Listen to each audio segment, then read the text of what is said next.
And this week we have not one but two of rock's greatest legends. Firstly, the metal god himself, Rob Halford. Hello. Hello, sir. Good to be with you. Glenn Tipton from Judas Priest as well. Hi. Hi. Welcome, and it's good to see you both. It's good to be here. Thank you for inviting us. As always, we've asked Rob and Glenn to bring a bunch of songs that were influential to them. We'll go through some of those lives. Let's go back, and we'll start with you, Rob, if we can. Let's go back to the song that turned you on to the fact that you might have a life in music. What would it be? Well, I vividly remember the very first song as a kid that just gave me a major buzz, and that was Little Richard, and it was Good Golly Miss Molly. My aunt gave me an old dance set record player. I was about 10 or 11, I think. Wow. An old dance set record player with a bunch of 45s. There was Little Richard, Elvis, and Bill Haley and the Comets.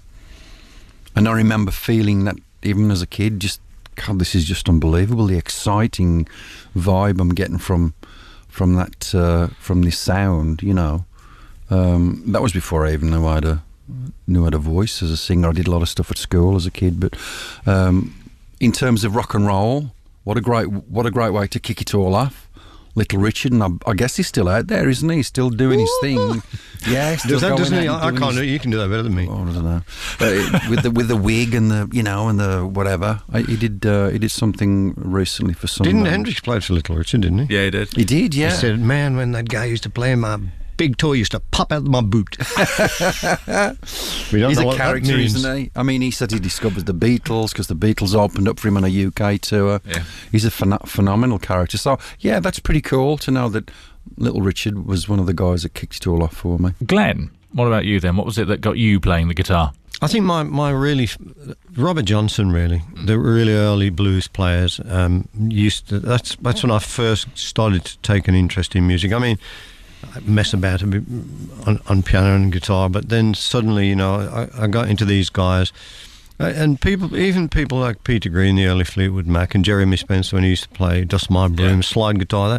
That was my, you know, the evolving way. And then the person that really made me pick up the guitar and want to play it was Rory Gallagher. I used to go to a club in Birmingham called Mothers, and I couldn't believe that guy. You know, he got an old battered Stratocaster, and he used to play tracks like Dual Carriageway Pain, and then of course Hendrix and people like that. So it was all a learning process and an evolving, you know, progression. Really, I think the word progressive blues, because everybody thinks that's blues, but it isn't. You know, it's about progressing from blues and then doing what you want to do in your own way. Yeah.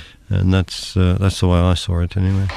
You were both fortunate, I think, growing up in the West Midlands. It seemed to be an area where there were a lot of blues and rock going on at the time that you were growing up. Were there clubs and places for you to go and learn your craft? Well, as Glenn mentioned, Mothers, which was a club in Erdington, was our kind of marquee of the Midlands. And there used to be another little place called Henry's Blues House. Yeah. That was where I did my first gig. Was it? Yeah. Really? Totally little upstairs above that pub. Yeah, if we mentioned so scared that, my fingers would move. But that was the place where people like Muddy Waters and Howling Wolf and all these people would play there. This little room above a pub in Birmingham. But yes, we often say that we're probably one of the last bands from that time growing up. When the music scene was incredibly exciting because you had that electric cultural revolution of the 60s going on, mixing from what was coming in from America with Hendrix, things that were going on over here with bands like The Cream, for example, early Fleetwood Mac, Peter Green, Edgar Broughton Band, you know. You'd see everybody, you'd see The Family. Family. You get Chicken Shack, you'd get Mott the Hoople. It just went on and on. There was all these classic acts from that time. They all played there. They all played there. Or John Mayall. You know, it was just. It was, as Rob said, it was a magical time, really. We've heard how Glenn was bitten by the guitar bug, but Rob, what led you to singing rather than playing an instrument? Well, I've said a million times I'm a frustrated guitar player. It's an incredibly difficult instrument to play, guitar is. It really is. Yeah. It's easy to play the rudimentary chords, but to put your own style and your own technique and signature, it takes a lot of effort and practice.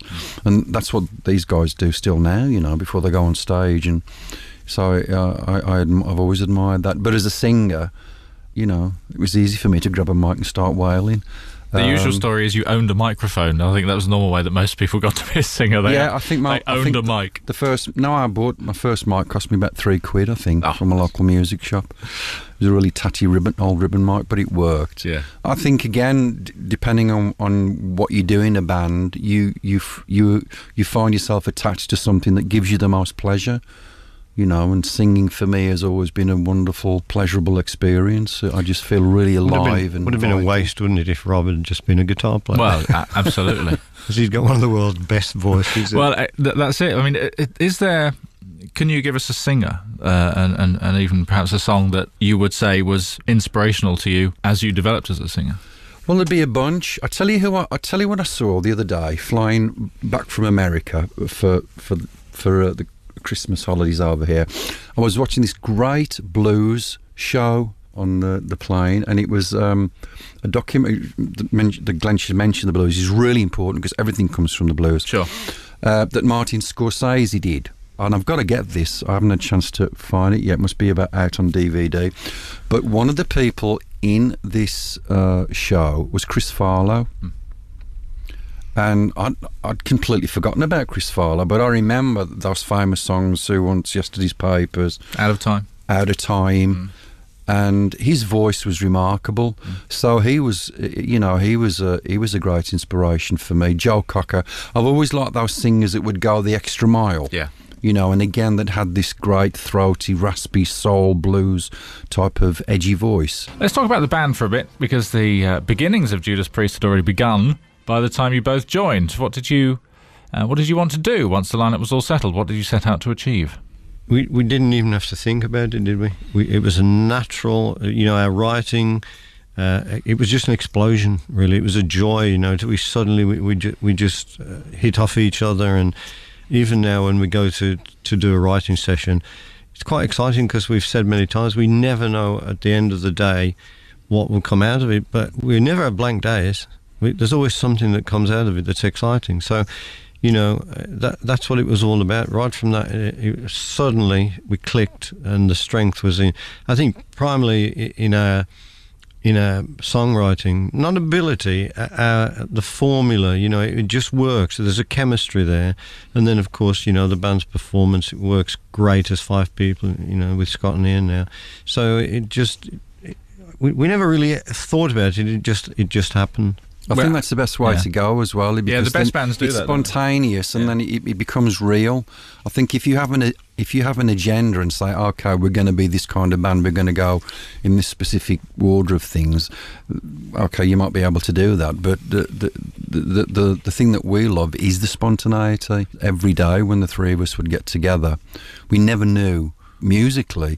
We didn't know what we were going to do on a specific day, and it was, as Glenn said, that chemistry. We just know, one of us is going to do something, somebody's going to pick up on it, the 3 of us are going to collaborate. It's the best way to write music if you've got that kind of just freedom.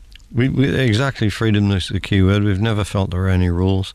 Although we're proud to play heavy metal, and we've never disowned that tag, whereas some bands did because they thought it was unfashionable. We've always been proud to play Judas Priest music and heavy metal music, but we've never felt there are any rules. I mean, Rob can sing something that's beautiful as The Last Rose of Summer, or he can sing a song like Painkiller, and yet it's still very much Judas Priest, and there are no rules, none at all. I want to go back to a guitarist, and either of you can pick this. You've both mentioned a couple of times Hendrix, and let's see if we can find a Hendrix track that you can both agree on. Voodoo Child.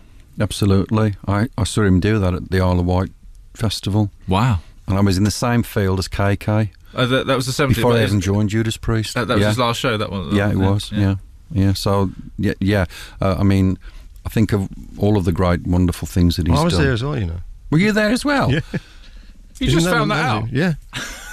Well, you see, we have these conversations, and then we suddenly find something out that we didn't know about each other 40 years later. I knew KK was there because that was just something we'd mentioned years and years ago. Yeah. But now it turns up Glenn was there. Yeah. So we were all there, but we didn't even know each other. So that's the spirit of Hendrix. That's when he came on late. He came on really late. Yeah. He went on about 3 or 4 in the morning. That's right, yeah. Unbelievable. There you go. Something exclusive.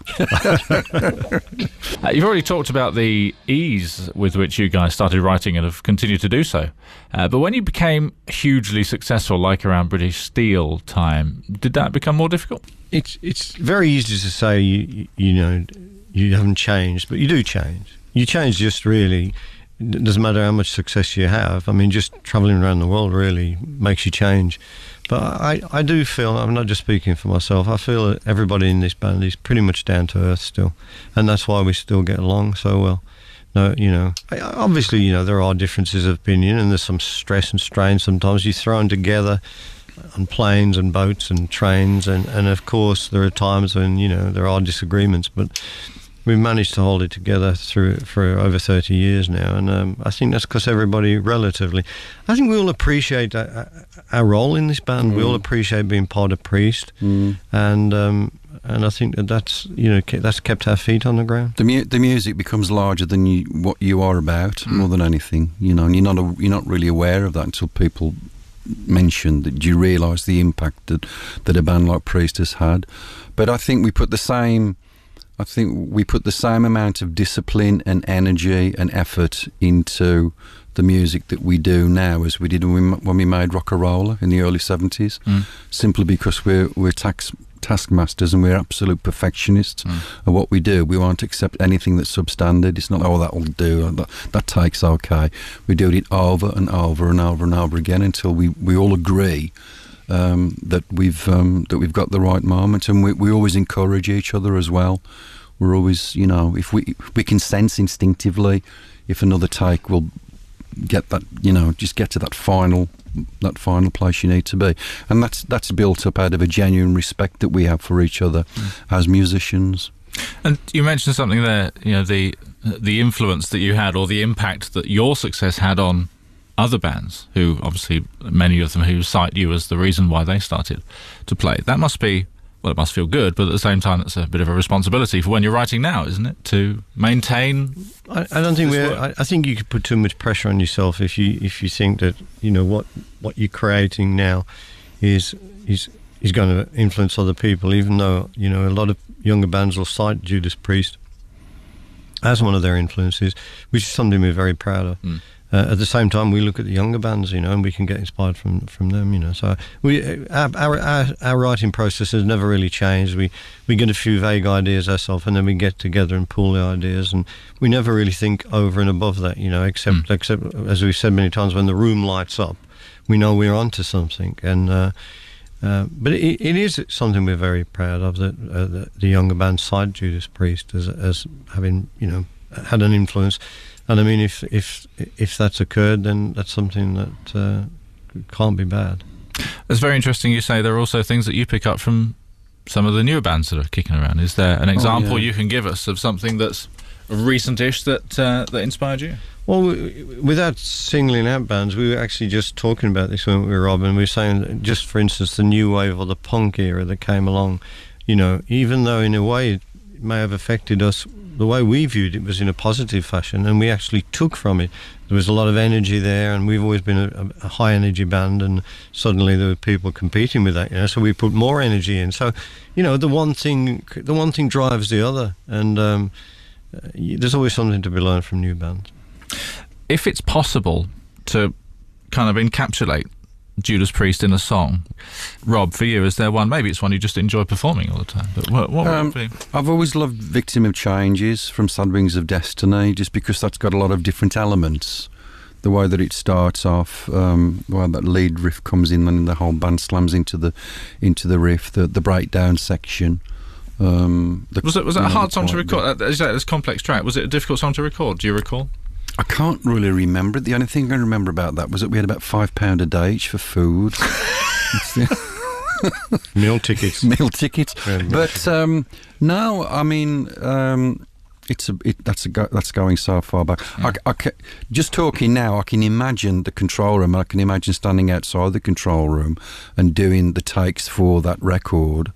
For all of Sad Wings of Destiny, because I think we did some work in Rockfield and we did some at the studio here in London. But that's just where we were at, writing in that style of music. And it's exciting to think that all the way back from the 70s to now, we still have that sense of adventure for intricate things musically. Now, you've always had the most loyal of fan bases, haven't you? Tell us about your relationship with your fans, because their dedication is astounding, isn't it? Oh, I mean, you know, we would say categorically that we've got the best fans in the world, because that's born out of the definition of loyalty and support that you have. And it is true. We look from the stage these days and you see everybody right from the get-go. This music is for everybody from all walks of life, from whatever you do. But in terms of the way it's cutting across the generations now more than ever, it's tremendously exciting. And when you see the younger metalheads up the front banging away there, that gives us a tremendous boost to think that, you know, that they've chosen us, they've chosen Priest as a favourite metal band. And now it slowly happens incrementally over the years, and then the conversation turns in that direction. You know, it is quite remarkable. But our fans are absolutely the best. They really are. They're there at every show, and they know all the music, all the words.